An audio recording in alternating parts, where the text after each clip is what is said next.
நாம இப்ப இந்த வீடியோல எதை பத்தி பார்க்க போறோம் அப்படின்னா நம்முடைய சேயோன் ஐஏஎஸ் அகாடமி சார்பாக சேயோன் நடப்பு 365 சொல்லக்கூடிய ஒரு கரண்ட் அஃபேர்ஸ் சீரிஸ் ரன் பண்ணிட்டு வரோம். இதுல வந்து பாத்தீங்க அப்படின்னா உங்களுக்கு பிரிமினரி கம் மெயின்ஸுக்கு டெய்லியான கரண்ட் அஃபேர்ஸ் கொடுத்துட்டு வரோம். இன்னைக்கான கரண்ட் அஃபேர்ஸ் பார்ப்போம். மே 23க்கான கரண்ட் அஃபேர்ஸ். ஓகே, இன்னைக்கான என்னென்ன கரண்ட் அஃபேர்ஸ் இருக்கு அப்படின்னு பார்ப்போம். சந்திராயன் 3 உலகளாவிய விண்வெளி கௌரவம் அப்படின்றது கொடுக்கப்பட்டிருக்குங்க. ஓகேவா, என்ன அப்படின்னு பார்ப்போம். சந்திராயன் 3 இருக்கு இல்லையா, சந்திராயன் 3 வந்து 2023 வெற்றிகரமாக ஏவப்பட்டது. அதுல நமக்கு வந்து பாத்தீங்க அப்படின்னா ஒரு விருது கொடுத்திருக்காங்க. வரலாற்று சாதனை அப்படின்னு பார்க்கும்போது 2023 ஆகஸ்ட் 23 அன்று சந்திராயன் விண்கலம் நிலவுல வந்து தடம் வைத்தது.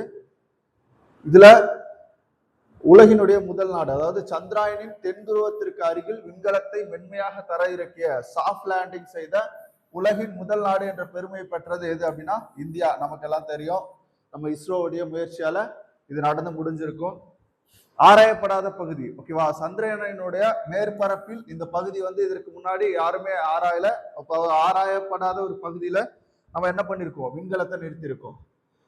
அப்ப இந்த திட்டம் உலக அளவுல பெரும் முக்கியத்துவம் வாய்ந்ததா வந்து பாத்தீங்கன்னா அந்த காலகட்டத்துல கருதப்பட்டது.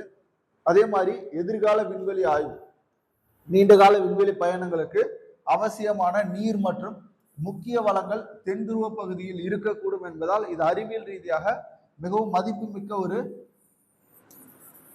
பயணமாக பார்க்கப்பட்டது சந்திராயன் 3 பொறுத்த வரைக்கும். அதுல என்ன பண்ணிருக்காங்க அப்படின்னா கோடர் ஆஸ்ட்ரோ நாட்டிக்ஸ் விருது அப்படின்ற விருது கொடுத்திருக்காங்க 2026. அதாவது நம்ம 2023 சந்திராயனை மிக மென்மையாக தர இருக்கணும் இல்லையா, அதுக்கான ஒரு விருது தான் கோடார்ஸ் ஆஸ்ட்ரோ நாட்டிக்கல் விருது 2026 நம்ம இஸ்ரோவுக்கு கொடுக்கப்பட்டிருக்கு. அப்ப விண்வெளி அறிவியல் மற்றும் விண்வெளி பயணவியல் துறையில் ஆற்றிய மகத்தான பங்களிப்பிற்காக சந்திராயன் 3 திட்டத்திற்கு சர்வதேச அளவில் மிக உயர்ந்த அங்கீகாரம் அப்படின்றது கிடைச்சிருக்கு. வழங்கிய அமைப்பு எதுன்னு பாத்தீங்கன்னா American Institute of Aeronautical and Astronautics. இந்த அமைப்பு தான் வந்து நமக்கு வழங்கியிருக்காங்க.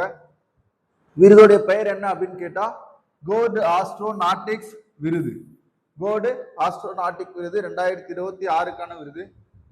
இந்த விருது 2026 மே 21 அன்று வாஷிங்டன் டிசியில் நடைபெற்ற விழாவில் வந்து நமக்கு கொடுக்கப்பட்டிருக்கு. ஓகேவா, ரொம்ப ரொம்ப முக்கியமான ஒரு விருது. என்ன விருதுன்னு கேட்டா கோடர் ஆஸ்ட்ரோநாட்டிக்ஸ் விருது. எதுக்காக கொடுத்திருக்காங்க, சந்திராயன் 3 நம்ம வெற்றிகரமாக அந்த பணியை முடித்ததால நமக்கு இந்த விருது அப்படின்றது கொடுக்கப்பட்டிருக்கு. குறிப்பா சந்திரனுடைய தென் துருவத்துல அந்த தரையிறக்கத்தை வந்து நம்ம மேற்கொண்ட முதல் நாடாக பார்க்கப்பட்டோம். இப்ப இவ்வளவு சாதனைகளை படைச்சதுனால இஸ்ரோ இந்த விருதை வாங்கியிருக்காங்க. விருதை ஏற்றுக்கொண்டவர் இஸ்ரோவின் சார்பில் அமெரிக்காவுக்கான இந்திய தூதர் வினய் மோகன் குவாத்ரா அவர்கள் இந்த விருதை வந்து பெற்றுக்கொண்டிருக்கார். முக்கியமா என்னன்னா சந்திராயன் 3 நிலவில் தரையிறங்கிய 2023 ஆண்டு அதற்கான சர்வதேச கோடாஸ் விருது தற்போது என்ன பண்ணிருக்காங்க, கொடுத்திருக்காங்க. அடுத்து பாருங்க, உலக ஆமைகள் தினம் மே 23 ஒவ்வொரு ஆண்டும் கொண்டாடப்பட்டு இருக்கு.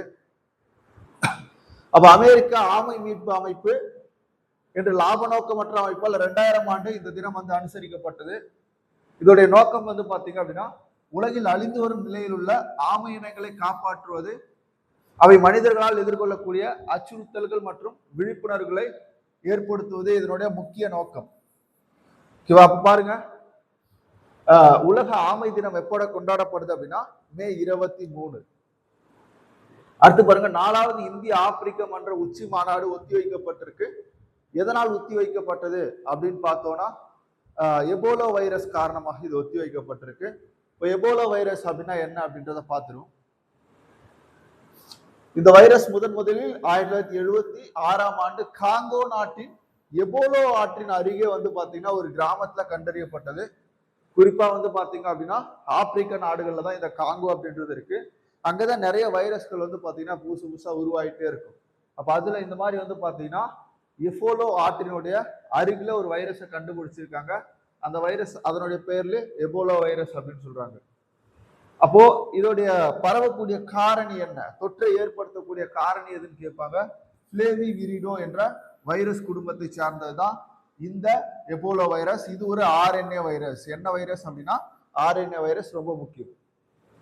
நோய் பரவக்கூடிய விதம், இது ஒரு விலங்கிடமிருந்து மனிதருக்கு பரவக்கூடிய ஜூனோட்டிக் நோயாகும். என்ன நோய், ஜூனோட்டிக் நோய். விலங்குல இருந்து மனுஷனுக்கு பரவச்சுன்னா அதை நம்ம சூனோட்டிக் நோய் அப்படின்னு சொல்லுவோம். அப்ப காடுகளில் வாழக்கூடிய பழந்தின்னும் வவ்வால்கள் இந்த வைரஸினுடைய முக்கிய இருப்பிடமாக இருக்கு. அப்ப இந்த வைரஸினுடைய முக்கிய இருப்பிடமா எது இருக்கு அப்படின்னு பாத்தீங்கன்னா காடுகளில் வாழக்கூடிய பழந்தின்னும் வவ்வால்கள் வந்து இருக்கு. இது பாதிக்கப்பட்ட விலங்குகளின் ரத்தம் உடல் திரவங்கள் மூலம் மனிதர்களுக்கு என்ன பண்ணுது அப்படின்னா பரவுகிறது. அடுத்து பாருங்க, ராயல் சொசைட்டி. இதான் ராயல் சொசைட்டி. ராயல் சொசைட்டியோட ஃபெல்லோஷிப் விருது யாருக்கு வழங்கியிருக்காங்க அப்படின்னா சௌமியா அவர்களுக்கு வழங்கியிருக்காங்க.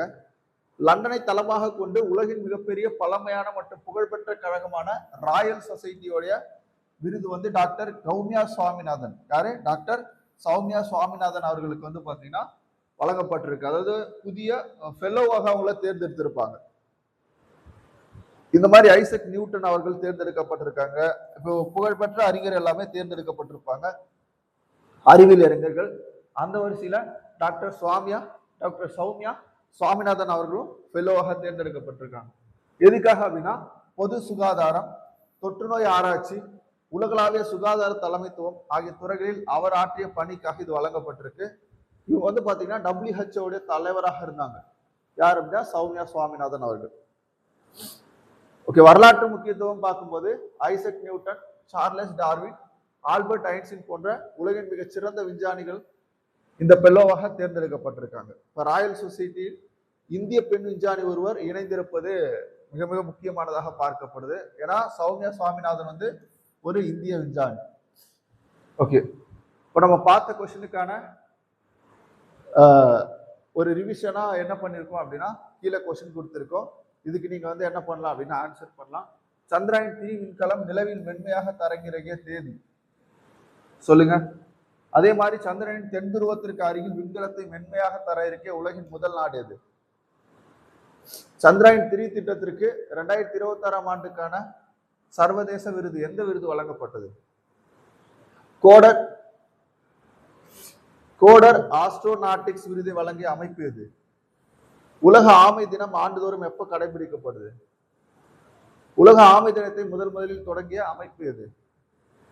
அடுத்து பாருங்க, எபோலா வைரஸ் முதலில் கண்டறியப்பட்ட ஆண்டு எது? எபோலா வைரஸின் இயற்கை இருப்பிடமாக கருதப்படுவது? அடுத்து பாருங்க, ராயல் சொசைட்டி ஃபெல்லோவாக தேர்ந்தெடுக்கப்பட்ட இந்திய பெண் விஞ்ஞானி யார்? ராயல் சொசைட்டி எந்த நகரத்தை தலைமையிடமாக கொண்டு செயல்படுகிறது? இதுக்கு எல்லாமே ஆன்சர் பண்ணுங்க. இன்னைக்கு நம்ம நியூஸ் பேப்பர்ல வந்த முக்கியமான கரண்ட் அஃபேர்ஸ் எல்லாமே பார்த்திருப்போம். அதே மாதிரி சமூக நீதித்துறை அமைச்சராக பதவியேற்றவர், சமூக நீதித்துறை அமைச்சராக, சமூக நீதித்துறை அமைச்சருக்குள்ளதான் ஆதி திராவிடர் நலத்துறை வருது. விசிகாவை சேர்ந்த வன்னியரசு அவர்கள் பதவியேற்றிருப்பாங்க. அவரோட சேர்த்து 34. அதே மாதிரி இன்னொரு அமைச்சரும் பதவியேற்றிருக்காரு. IUML சார்ந்த ஒரு முஸ்லீம் லீகை சேர்ந்த ஒரு அமைச்சர் வந்து சிறுபான்மையினர் துறை அமைச்சராக பதவியேற்றிருக்காங்க. மொத்தம் 35 அமைச்சர்கள் வந்து தமிழக அமைச்சரவையில பதவியேற்றிருக்காங்க. அது ஒரு முக்கியமான நியூஸ். ஓகே, இன்னைக்கு இருந்த முக்கியமான கரண்ட் அஃபேர்ஸ் எல்லாமே பார்த்தாச்சு. நீங்க இந்த கொஸ்டினுக்கு எல்லாமே ஆன்சர் பண்ணுங்க கமெண்ட்ல.